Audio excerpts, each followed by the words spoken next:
Vou te confessar que às vezes nem eu me aguento. Pra ser tão viado assim precisa ter muito, mais muito talento, hein?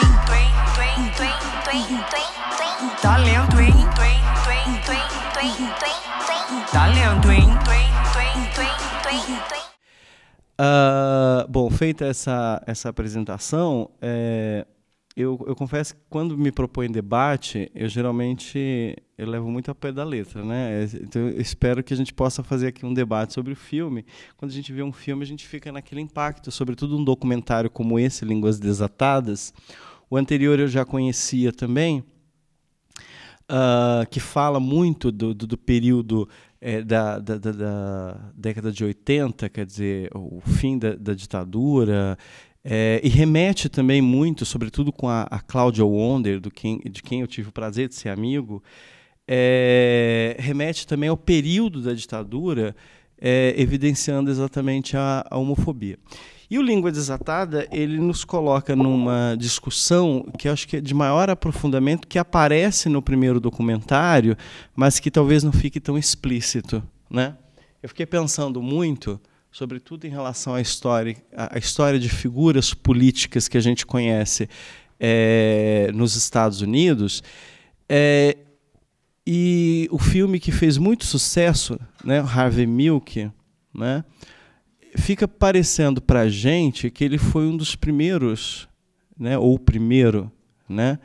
Mas quando a gente começa a pesquisar, e acho que o documentário, de certo modo, já evidencia isso, a gente começa a perceber que não. Né? Quer dizer, constrói-se a partir do filme de Hollywood uma narrativa que fica, para quem não conhece, a figura desse gay branco, né, que vai, né, quase que um salvador. Curioso, depois do filme aqui no Brasil, teve muito militante gay se reivindicando o Harvey Milk brasileiro. Né? Foi uma doença. Assim, né? E a gente vai ver que não. Né? Por exemplo, não vou saber citar nomes aqui para vocês, mas teve, bem antes, na década em 68, uma mulher lésbica que foi eleita, né? O Harvey Milk é de 72. Né? Diversos outros militantes negros, né? Por exemplo, uma trans negra, que é a Silvia, não me lembro o sobrenome dela, mas que esteve no episódio de Stonewall Inn, que foi quem encabeçou todo o processo, e uma figura, essa militante trans, foi uma figura que pôs na pauta do movimento LGBT estadunidense a questão das travestis e transexuais presas, né, encarceradas, né?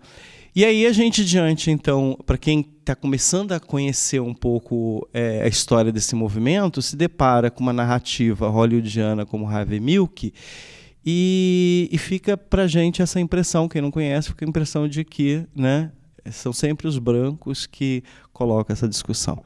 Isso é muito recorrente nos movimentos de um modo geral. Né? Aqui no Brasil, por exemplo, as grandes figuras das mulheres negras lésbicas, né, que tiveram que tocar toda a discussão na década de 80 e 90, porque grande parte dos militantes gays morreram, foram vítimas da AIDS. Né? Só que essas mulheres foram invisibilizadas, né? Pouco se sabe delas, pouco se falam sobre elas. Né? E essa discussão, por que eu estou colocando isso? Porque essa discussão que o filme coloca quando, já pelo título, ele apresenta Línguas Desatadas. Né? E Línguas Desatadas ele aponta em dois sentidos que me chamou muita atenção. O primeiro é exatamente o que é esse lugar do silêncio. Né? O que é esse lugar do silêncio?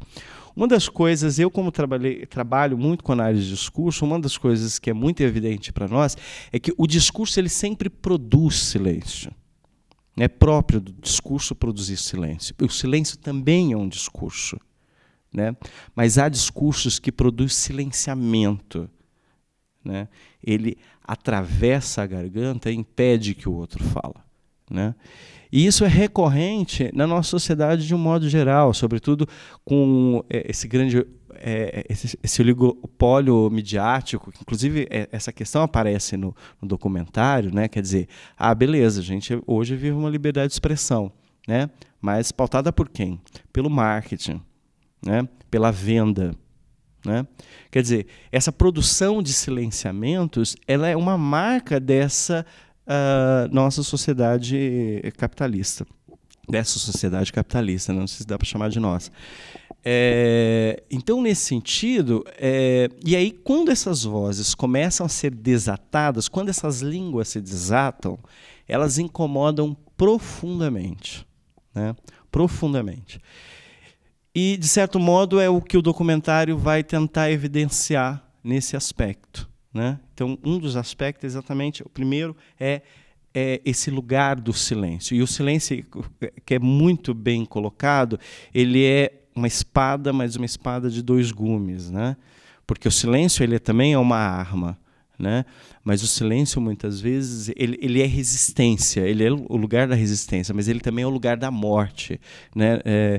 Acredito que vocês devam ter reparado o momento em que aparece o rosto daquele rapaz, né? Que ele está em silêncio e, ao fundo, né, uma espécie de enterro, né, um caixão, porque o silêncio também é o lugar da morte, né?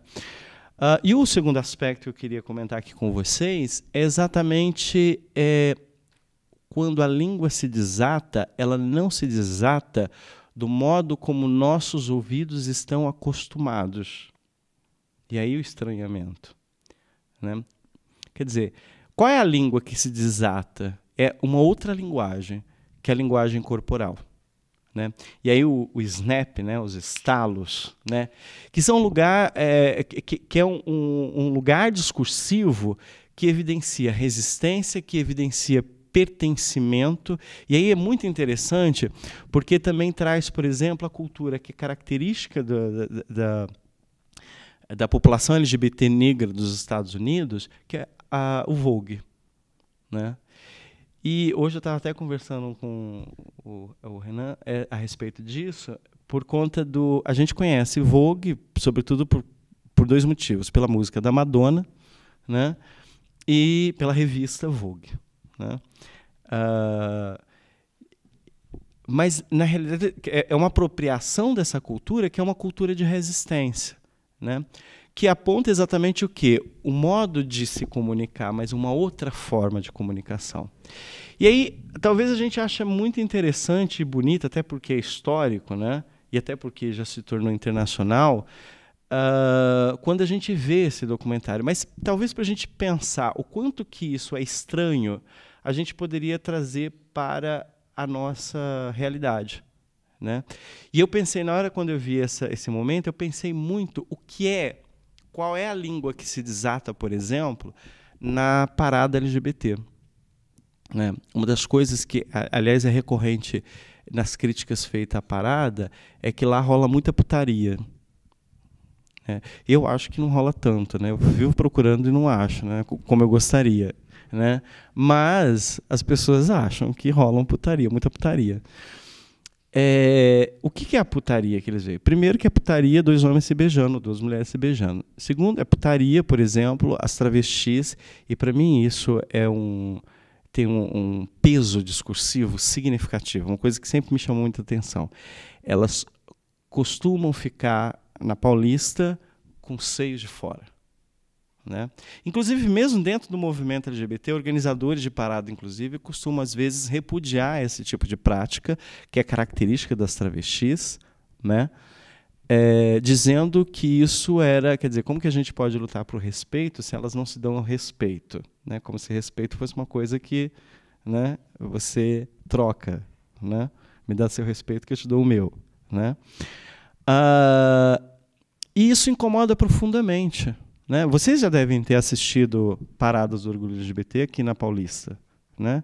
Choca sobretudo, e aí eu vou falar a partir desse lugar, porque aí eu me remeto muito ao tempo em que eu militei aqui na USP, o confronto que eu tive com as diferentes esquerdas, tanto militantes quanto acadêmicas, em relação a essa discussão, choca o mundo intelectual, né?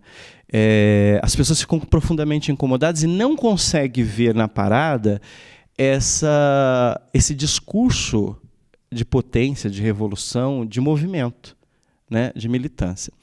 Vou novamente insistir nesse ponto. Falar de Vogue e falar do filme talvez seja muito tranquilo para nós, porque não está no nosso universo.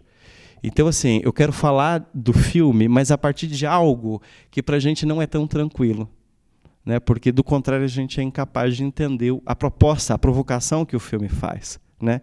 Então, nesse sentido, quer dizer, quando eu vejo uma travesti arrancando a camisa e mostrando os seus cheios, né, siliconados na parada, eu vejo ali um discurso muito mais potente do que se ela estivesse erguendo um cartaz dizendo contra a transfobia ou pelo direito de ser mulher. Os seios dela estão dizendo, eu sou mulher, o corpo é meu, né? Eu quero ser respeitada assim como eu sou. Né? Agora, por que a gente não consegue entender essas vozes? Primeiro, porque a gente está nesse lugar de conforto que é a universidade, né? Que é a nossa vida, né? Classe média, né? Classe média baixa. Né? A gente não sabe, por exemplo, o que é estar na pista. A gente não sabe, por exemplo, o que é estar vendendo o corpo. A gente não sabe, por exemplo, o que é ter uma arma na cabeça de um policial.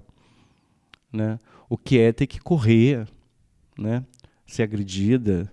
Né? A gente não conhece a linguagem. A gente não conhece a linguagem da violência. Né? É muito curioso porque assim, a universidade ela é uma espécie de laboratório de diferentes discursos, né? E que muitas vezes eles aparecem, sobretudo quando a gente fala da USP, que aqui no Brasil é posta como um centro de excelência. Né? Eu dou aula na Unespar. Né? A Unespar é uma universidade estadual que ela não tem nem dinheiro, muitas vezes, para comprar papel higiênico. Lá a gente, às vezes, tem que levar de casa. É uma situação bastante degradante a estrutura de lá. E é uma universidade periférica e, portanto, o perfil de alunos lá são alunos trabalhadores. O que eu mais tenho, estava comentando isso com o pessoal, o que eu mais tenho são alunos com um perfil de periferia e, portanto, muitos alunos evangélicos. Né? Eu tenho vários alunos meus que são pastores. Então, vocês imaginam como que deve ser divertido. Eu, uma bicha assumida, dando aula para várias pessoas evangélicas. Né? E eu costumo dizer para eles que eu sou cristão, só para provocar. Então, lá é um processo diferente. Agora, aqui não. Aqui a gente se permite, né? E muitas vezes aparece... para saber quem é o mais progressista, revolucionário, enfim, o termo que quiserem chamar, e a gente não se dá conta dessas violências que são cotidianamente silenciadas. Né? Então, o documentário, de certo modo, ele vai mostrar, olha, o movimento negro, né, tá falando brother to brother. Mas eu que sou bicha, eu sou negro ou sou bicha para eles? Bom, aí depende. Se eu me silenciar, eu sou negro. Se eu me controlar, se eu me vigiar, eu sou negro. Então eu sou irmão. Do contrário, eu sou bicha, eu sou alguém que ameaça, eu sou uma aberração. Né? Ao mesmo tempo, quer dizer, esse deslocamento em busca então dessa vivência homoafetiva, né, dos afetos, lá encontra diversos gays brancos, né? Lembra muito a Vila Madalena ou Augusta, né? Eu nunca gostei muito desse espaço, sempre preferia Vieira de Carvalho. Mas aqui na USP não pode dizer isso. Assim. Você tem que ser frequentador da Augusta, da Louca, enfim, desses lugares mais cult. E aí, o que acontece? Vai lá e se depara exatamente com um processo de invisibilização da minha cor, né? Da minha aparência, do meu padrão, da minha beleza individual, que não corresponde a esse padrão. Ou se corresponde, aí a gente lembra daquelas fotos, né, as imagens que aparecem no filme, é como objeto sexual, escravo sexual, é o corpo desejado. Né? E aí, nesse sentido, o Brasil compartilha muito com os Estados Unidos, né, que é essa hipersexualização do corpo negro, né, que é um processo de desumanização, né, porque se torna simples objeto. Então, eles se colocam nesse não lugar, ou esse lugar do silêncio, né, em que eles não se veem nem de um lado e nem de outro. Né? Por quê? E aí acho que isso que deve ser importante para nós. Porque, primeiro, nós tendemos ao exercício da não audição, né? Nós falamos de mais e ouvimos de menos, né? E o documentário chama atenção para isso, né? Nós tendemos à padronização. Então, se o outro quer fazer parte do meu grupo, ele tem que ser igual a mim, né? Vocês imaginam, pensa só, vocês em sala de aula, não sei quem aqui é de letras, né? Mas a gente pode pegar também história, enfim, qualquer área, né? Uma aluna virar e falar assim, não, eu não vou ler tal autor porque ele é chato. Vocês imaginam isso acontecendo na USP? Impossível, impensável, né? Não se fala isso de forma nenhuma, né? Falar, por exemplo, que Marx é chato, é difícil de entender, Foucault, né? Não, aqui não se fala isso, pelo contrário, né? Quando você está na margem, isso se fala com toda tranquilidade, né? É muito comum, por exemplo, tive uma aluna que muito tranquilamente virou para mim e disse que não gosta de Garré porque Garré é chato. Claro que é chato, né? Tem que ver exatamente com o modo como ela foi criada, o que ela entende, por exemplo, que é legal, né? Só que aí o que acontece? Como a gente trabalha muito com a lógica da padronização, né? O outro tem que ser igual a mim, a gente evita esse tipo de comentário, porque eu tenho que parecer com, né? Sempre parecer com. Então, nesse sentido, quer dizer, por que não é difícil entender que, assim como o racismo, a homofobia também é violenta? Porque existe um processo de padronização. Você tem que agir igual aos seus irmãos. Você só é irmão se você for igual. Só há irmandade na igualdade, né? E isso, quer dizer, a gente vê isso nesse contexto, mas a gente pode pensar isso em vários contextos, né? Se vocês estiverem aqui na USP, eu sei, imagina, eu estudei aqui durante 17 anos, né? Então eu posso falar isso com muita tranquilidade. Aqui na USP, por exemplo, se você é evangélico, por exemplo, as pessoas já te olham torto assim, né? Acha você uma pessoa estúpida, né? Ignorante. Eu gostava de ir para as assembleias com uma camisa escrita Jesus. Era muito divertido, assim. Eu ia na igreja com uma camisa do MST também. Enfim. Mas a gente tem muito isso, quer dizer, sobretudo agora que a gente está vivenciando um avanço violento do fundamentalismo religioso, manifesto sobretudo no Rio de Janeiro com a eleição do Crivella, né? Aí a gente vai e faz o quê? Não, a gente passa a demonizar. Não, eles são perigosos, né? Essa gente que acredita em Deus, que anda com a Bíblia, tem Bíblia em casa, é perigosa. Então, quer dizer, a gente vive dentro de uma cultura que vai nos engessando e que faz da nossa luta, e aí acho que isso é um problema geral, quer dizer, não é de um grupo, do grupo A ao grupo B, mas é um problema geral, né? Faz da nossa luta inócua, porque a gente passa, no nosso desejo de voz, de falar, a gente produz silenciamentos, né? Exatamente porque a gente não faz o processo mesmo do diálogo, né? do debate. Esse filme ele nos convida, sobretudo, e eu não quero ficar me estender mais, mas esse filme ele nos convida, sobretudo, a pensar a dialogia do discurso, né? Como que o exercício da voz ele só é potente, ele só é significativo se ele se dá enquanto comunicação, enquanto diálogo, né? O problema é que a gente acha que a comunicação é monólogo, né? E eu não gostaria de transformar aqui o debate num monólogo, né? Então eu vou, enfim, só fazer esses apontamentos para vocês esfriarem um pouco em relação ao documentário, porque isso aqui a gente fica, né, vibrando. Mas aí, enfim, eu passo para vocês aí e vamos tentar fazer um debate e, sei lá, polemizar outras coisas, perceber, enfim, outras questões. Acho que é isso.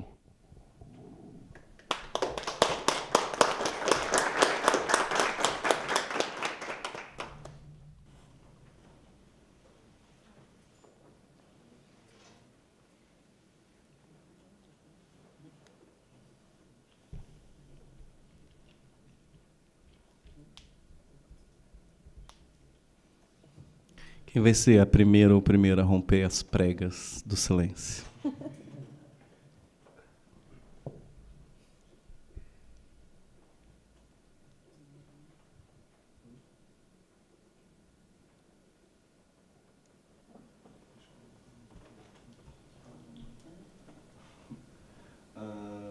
eu acho que uma coisa que me chamou um pouco a atenção, especificamente nessa questão das linguagens que vão se criando como formas alternativas de driblar esse silenciamento de alguma forma, para conseguir achar outras formas de escapar desse silenciamento, mas conseguindo, ou melhor, por meio de uma resistência que vai criando alternativas de comunicação, né? Você falou da questão do Snap, né, que é o que aparece no vídeo, mas tem uma amiga nossa, né, que comenta, né, a ideia do dialeto é não ser compreendido mesmo, né? E a forma como as diferentes construções, percepções que nós vamos criando das formas não heterossexuais, né, de se viver o corpo, elas vão decodificando-se em linguagens específicas para conseguir filtrar justamente quem está dentro e quem está fora do grupo, né? E aí eu acho que o filme mostra um pouco também como... Mostra também, não, ele mostra esse lado do Snap, né, que é conseguir fazer essas marcações e conseguir fazer essas transições, mas tem um outro lado disso que é, isso em algum momento vai criando filtros também, né? Isso dentro da própria percepção que esses que estão silenciados vão construindo de si mesmo para conseguir fazer essas movimentações, essas outras formas elas vão se filtrando dentro desse processo, né? Então, para conseguir criar, digamos, vai ser estranha a expressão, né? Mas silenciamentos que são perceptíveis, né? E outros que não são, né? Assim, o que eu quero dizer é, acho que não necessariamente a gente, como eu posso dizer, não acho que necessariamente a gente consiga criar nessas alternativas formas de conseguir acolher de fato essas realidades, de conseguir perceber esses espaços de silenciamento de uma maneira que possibilite uma certa intervenção, porque tem isso também, né? Perceber esse silenciamento, ele é ok, ele acho que faz parte do processo, mas conseguir achar alternativas de sobreviver a isso, e uma dessas formas sendo essas outras formas de linguagem, elas vão de alguma forma entrando em conflito, elas vão se tornando filtros. E aí você comentou, por exemplo, da questão da parada, né? Que é polêmica do começo ao fim, né? Ela vai ser sempre um ponto de tensão dentro do movimento, né? E aí eu acho que é curioso porque, por exemplo, mesmo essa questão do corpo e da forma como a gente vai publicizando não é uma boa palavra, né? Mas como a gente vai tornando esse corpo público, porque é um pouco disso também que se trata ali, né? Essa putaria em parte trazer de novo para o público, né, uma coisa que foi privatizada, literalmente falando, né? Mas é isso, nessas formas que a gente vai criando de conseguir fazer essas resistências e essas linguagens que a gente vai conseguindo construir para conseguir fazer essas formas, às vezes a gente vai criando meio que consequentemente, até acho que pelos encontros, né, dessas diferentes percepções, alguns filtros que vão criando, digamos, afastamentos, né? Não sei se bem essa palavra. E aí me pego pensando, né? Tem uma hora do documentário que ele faz um comentário engraçado, que é, ele era um cara vinha em minha direção e tal, não sei o que, ele é perfeito, mas ele era branco, né? Pá, maldição, né? Aquele back do, poxa, né? Era exatamente o que eu estava tentando problematizar até agora. E acho que nessas movimentações que acontecem, por exemplo, na parada, e nessas outras formas de linguagem que a gente vai criando para conseguir fazer essas resistências e que de alguma forma vão filtrando um pouco esses espaços, eles vão levantando para a gente esse questionamento de como a gente se percebe nesses processos, de como a gente consegue perceber o nosso próprio silenciamento para conseguir fazer essas movimentações, né? E aí é isso. Nesse momento, 2016, não dá para passar pano para mais ninguém, né? Assim, nem para o coleguinha, nem para... Enfim, passar pano já não é mais uma possibilidade nessa altura do campeonato. E aí como que a gente faz, né? Como que a gente pensa essas linguagens, como que a gente vai construindo linguagens que consigam dar conta do silenciamento e, ao mesmo tempo, não produzir novos silenciamentos numa tentativa desesperada de conseguir superar isso, né? Enfim.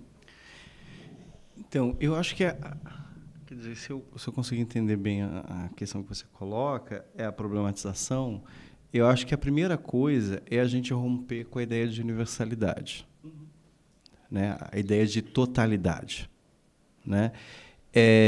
Eu não sei se necessariamente, quer dizer, o dialeto ele é, para quem não faz parte, não entender, né? Ele tem essa função, não entende, mas ele é também uma forma de pertencimento, né? Quer dizer, outros que fazem parte daquele dialeto entendem, né? E se envolvem com aquilo, né?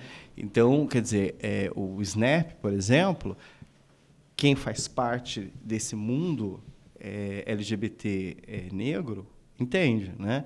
Porque eu não sei se você sabe, mas assim, uma coisa que foi muito forte nos Estados Unidos é a construção de famílias, que chega até a comentar no filme, né? Então se constrói famílias, sobretudo porque grande parte, quer dizer, são expulsos das suas famílias, das suas comunidades, né?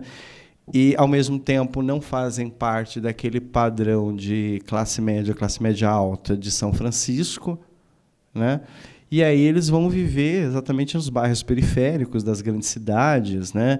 Como em Los Angeles, Nova York e outras grandes cidades, vão construindo então essa família. Então tem a diva, que é uma espécie de mãe, né?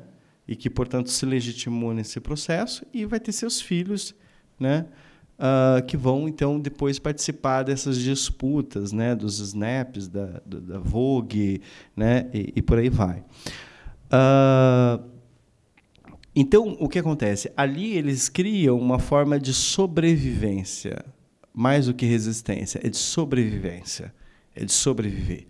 Não é uma galera que está querendo fazer revolução, não é uma galera que está querendo transformar o mundo, não é uma galera que estão, sabe, pensando em projetos ideológicos, é uma galera que está, antes de tudo, sobrevivendo.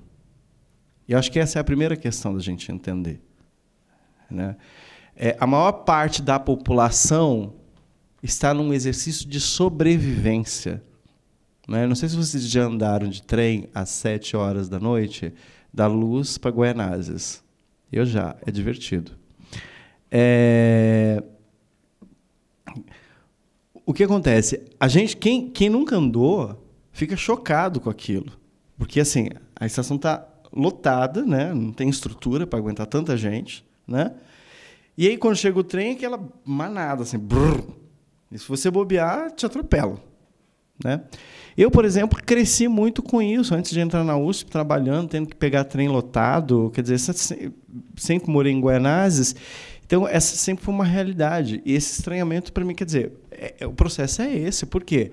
Porque você não está lutando por um transporte público, você está sobrevivendo. E por que você não luta por um transporte público? Porque você não tem tempo para isso. Então, se a gente pensar nesse contexto dessa população que é rejeitado pelos seus irmãos, né, mas que também não se percebe como parte, quer dizer, não são aceitos, não é nem que não se percebe, não são aceitos, né, nesse mundo gay branco, né, que é muito forte, assim, é muito forte mesmo. Por exemplo, no Brasil, a gente não pode falar de comunidade gay, não existe comunidade gay. Nos Estados Unidos, existe. Né? Aqui a coisa é muito dispersa. O que a gente conhece não é comunidade, é uma coisa muito dispersa. As pessoas podem se encontrar num ponto ou outro, mas, né? Lá não, lá eles se fecham mesmo em comunidades, né? Bairros, moram no mesmo bairro, frequentam mesmo, porque é a forma também de resistência que vão criar, né, contra a violência homofóbica, transfóbica que acontece lá, né? Então, os Estados Unidos ele opera muito nesse sentido. Então, essa população negra não é aceita nessa comunidade, porque ela não tem um padrão. Quando muito é aceita, para servir de fetiche sexual, né? Então, eles vão criar um lugar de pertencimento. Mas, aí, nesse ponto, eu discordo de você. Não vai criar filtro. Pelo contrário, quando ele passa a ser interessante, ele é esvaziado e apropriado pela cultura branca. Aliás, como grande parte da cultura, de um modo geral. A gente pegar o samba, pegar o rap, pegar o funk, né? Quer dizer, o que há um processo de apropriação da cultura dessas populações marginalizadas, que aí se torna interessante, vira moda, todo mundo está ouvindo, daqui a pouco estão produzindo, né? Quer dizer, quantos negros foram silenciados para que houvesse um Chico Buarque? Quantos sambistas negros? Quantas sambistas negras?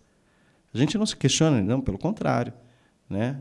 A gente vai endeusar. Quer dizer, a narrativa que se cria parece que vem de lá. A história, como eu disse para vocês, o Harvey Milk, né? Então, o que acaba... E o Vogue é meio isso, quer dizer, na medida em que essa cultura branca se apropria do Vogue, ela apaga.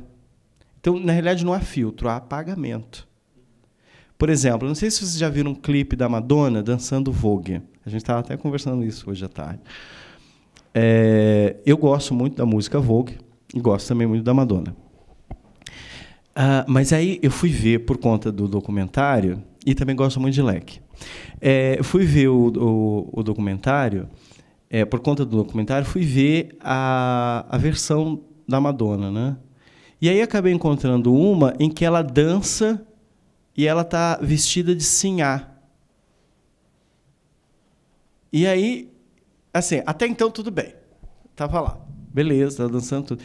Mas aí, no final, ela se deita num sofá, né?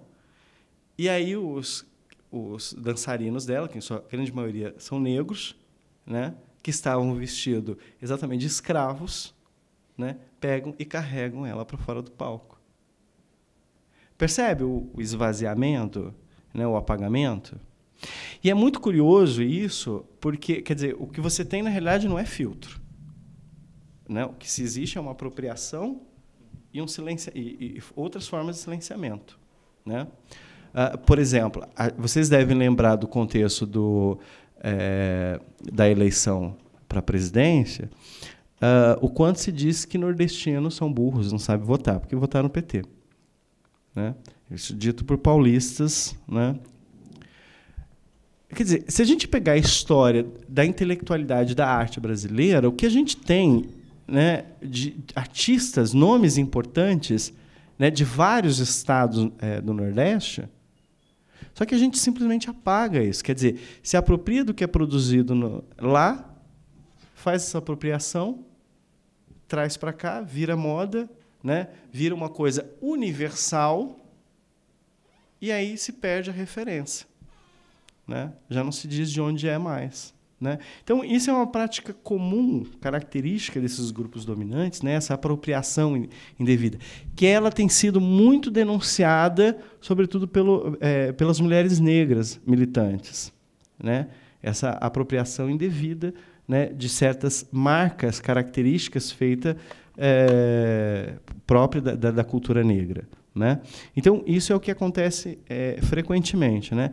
Agora, na medida em que isso é denunciado, isso incomoda a gente. Né? E aí, aquela história, o famoso mimimi. Quer dizer, o mimimi surge exatamente como o quê? Como um discurso de branco, né, e homem para tentar silenciar essas vozes que estão denunciando.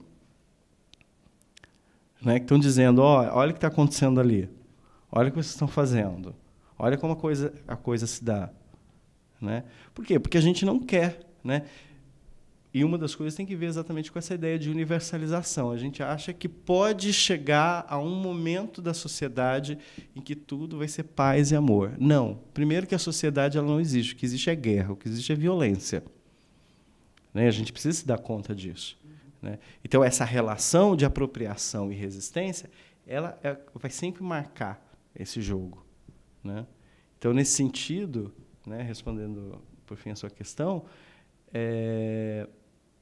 eu acho que a gente primeiro precisa entender que linguagens outras são essas. Então, assim, a minha grande crítica a quem critica a parada é porque criticam antes de entender. Não sabe o que está acontecendo lá. Não sabe o que é que está, o que é aquela multidão.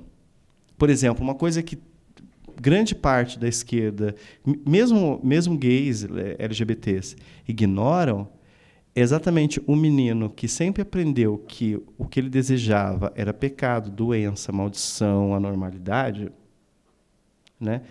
A percepção de si é que você está sozinho. É só vocês lembrarem da primeira parada que vocês tiveram. Quando a gente chega na parada, a gente surta. Porque a gente vê que a gente não é o patinho feio. A gente vê o quê? Um bando de viado, travesti, sapatão lá, igual a gente, né? E aí, como as pessoas vão responder esse surto, vai variar de pessoas a pessoas. Tem gente que vai encher a cara mesmo de vinho barato e ficar loucaço. Tem gente que vai fazer vai se pegar lá, vai transar ali na Paulista. Tem gente que não. Tem gente que vai querer, sabe? Eu quero conhecer mais, eu quero me envolver, eu quero militar, eu quero... Né? Então, as pessoas vão reagir de formas diferentes, né? Agora, quer dizer, a gente não percebe essa importância mesmo do pertencimento, né? Quando acontece. Existem vários outros aspectos que vão determinar, né? Por exemplo, a ideia de diluir a ideia de comunidade para uma ideia de multidão. O que existe ali é multidão, né? E outras formas de apropriação. Mas o que acontece? Em grande parte, a gente prefere estabelecer a crítica. Por quê? Porque a gente não identifica lá o que a gente está acostumado como movimento. A gente não vê um igual. A gente olha para a parada e fala assim, não tem nada que ver, por exemplo, com as manifestações pelo passe livre, não tem nada que ver. Isso é carnaval, né? Imagina, passe livre, ninguém fica tirando a roupa, ninguém fica se pegando assim, ninguém fica dançando, né, com batistaca. Não, passe livre, as pessoas são sérias, né? As pessoas estão lá se manifestando. Não parece. E se não parece, não é. Né? Então, esse é o processo. E acho que, de certo modo, quer dizer, o que o filme está trazendo é exatamente isso. Quer dizer, eu olho para eles e não vejo um igual, não vejo um irmão. E se não é o irmão, ele é uma aberração, ele é uma ameaça, e, portanto, ele precisa ser morto. Que é exatamente a naturalização. Porque a gente faz um exercício muito tranquilo, né, e hipócrita, que é de ficar indignado. Nossa, como é que se escravizava negro no Brasil? Mas a gente aceita que um lugar que diz que produz conhecimento tenha trabalho terceirizado. E ninguém fala nada. E a gente simplesmente se cala. A gente faz que nem aquela mulher que não me diz respeito. Vocês devem saber quantas vezes funcionários terceirizados paralisaram porque não tinham recebido. É a coisa mais comum. A empresa fale, deixa de pagar, atrasa pagamento. E a gente continua indo para o bandejão, voltando para a biblioteca, indo para a sala de aula. A gente acha natural que uma universidade tenha trabalho terceirizado. A gente não questiona isso. Gente, se isso não é trabalho escravo, eu não sei o que é trabalho escravo. Então, assim, quando a gente vê aquela mulher, por exemplo, falando isso, não me diz diferença, eu acho que tem que matar mesmo. A gente fica chocado. Nossa, como alguém pode pensar isso? Mas a gente está fazendo a mesma coisa, a gente não muda. E é muito curioso como a universidade ela não é produção de conhecimento, a universidade ela é produção de hipocrisia. Por quê? Porque a gente está diante desse material constantemente. Eu me lembro de uma professora especialista em Michel Foucault, uma grande especialista em Michel Foucault. Na aula, fui fazer o curso com ela exatamente porque é um dos teóricos que eu trabalho. Aconteceu uma violência, um assassinato nessa universidade, e aí rolou uma discussão lá na aula por conta que era a questão da segurança no campus, né? Como vira e mexe, aparece aqui também na USP. Ela defendeu a presença da polícia militar. Eu segurei minhas pérolas. Assim, ó. Quer dizer, a universidade é isso. Quer dizer, a gente discute, mas só fica no campo da teoria, só isso. Né? A gente está cagando para situações como essa. E a gente traz aqui essas discussões só para dar esse alento progressista, revolucionário. A gente traz, é um exercício meio que terapêutico.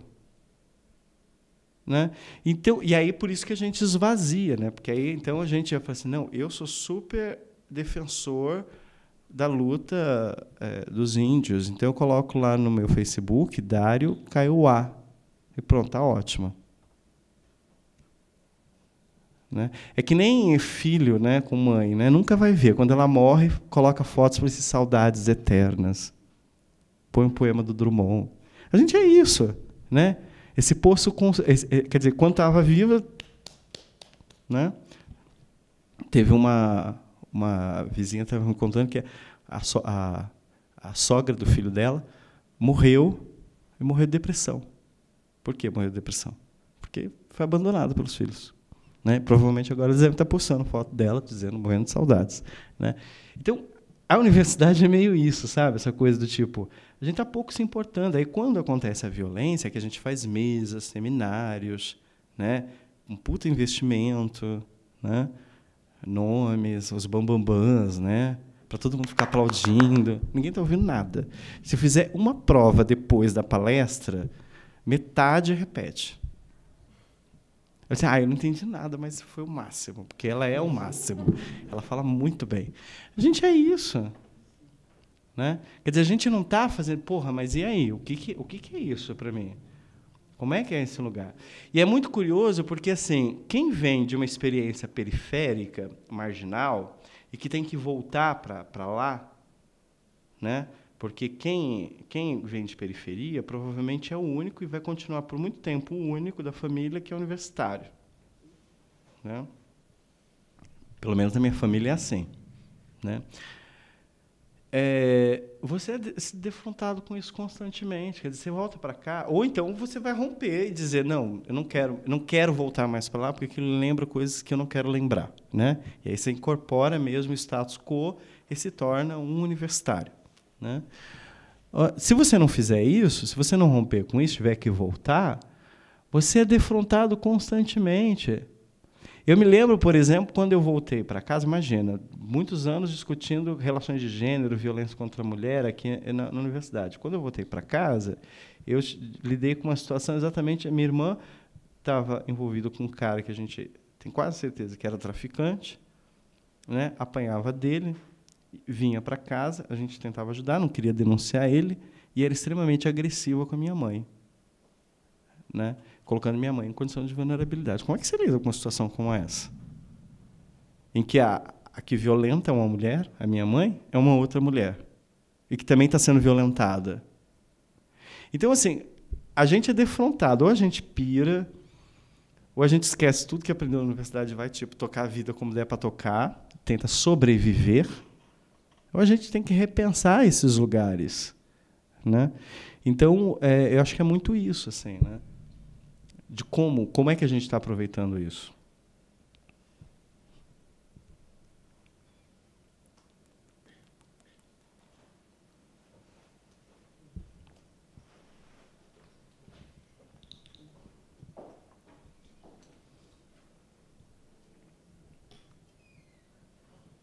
Acho que ninguém quer falar mais, não.